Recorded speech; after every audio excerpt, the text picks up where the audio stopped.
Are parents gardeners or carpenters? Hi there. Today, we're diving into a fascinating topic. Are parents more like gardeners or carpenters?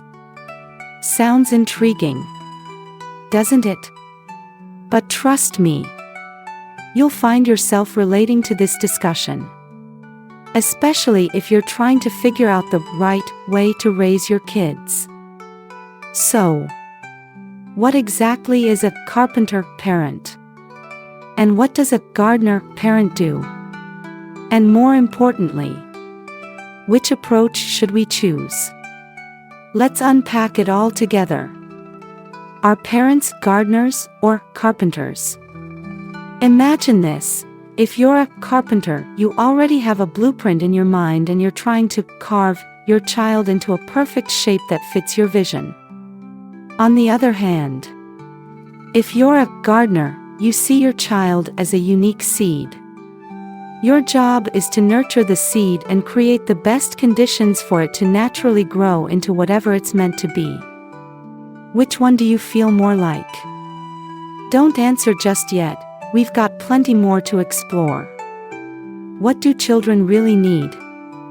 Let me ask you this, have you ever wondered what kids really need to thrive?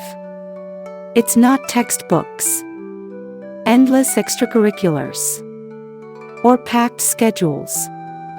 Let me share a little secret. Children need a network of caregivers. In the past, kids grew up surrounded by grandparents, parents, relatives, and even neighbors who acted as a support system. But modern life has scattered families, and this network has shrunk significantly. That's why preschools have become essential. They provide a space where dedicated teachers create a nurturing, stimulating environment for children to play and grow. Children need the freedom to play.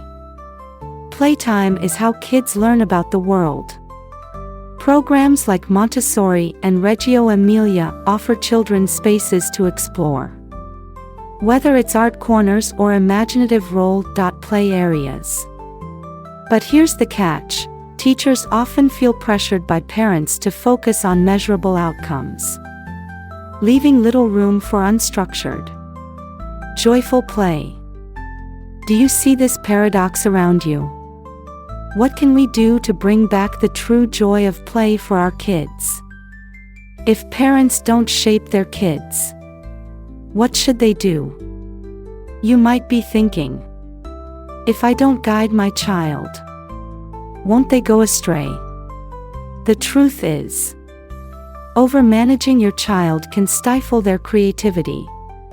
Instead, try parenting like a gardener. Every child is a unique seed with their own potential. You don't need to draw out a rigid path for them to follow. Instead, focus on these three key things. Unconditional love. Love your child for who they are, not who you want them to be. This kind of love gives them the confidence to explore the world on their own terms. Passing on your family values. What matters most to your family? Is it creativity, responsibility, or kindness? Whatever it is, make sure to share those values with your child, even if they choose to modify or build upon them later. Your values provide a strong foundation, creating a safe environment. Your home should be a place where your child feels secure enough to take risks and embrace new adventures. When kids feel safe, they're more likely to explore and grow. What's the right way to guide children? Here's an interesting thought. Kids naturally think in wonderfully creative ways. But have you noticed how they sometimes narrow their focus when adults teach them too much? Why does this happen? When kids are left to their own devices, they'll discover countless ways to play with a toy or solve a problem. But the moment we step in with instructions, they shift their attention to figuring out what we want them to do, rather than exploring freely. So, what's the solution? It's simple. Provide just enough information for them to get started. Then step back and let them explore. If they're curious or have questions, they'll come to you, and that's when you can step in as a guide to support their learning journey.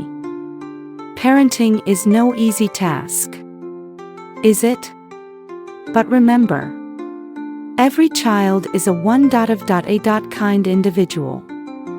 Love them unconditionally. Walk alongside them, and create opportunities for them to grow in their own way. So, are you ready to embrace being a gardener? Let's do this together.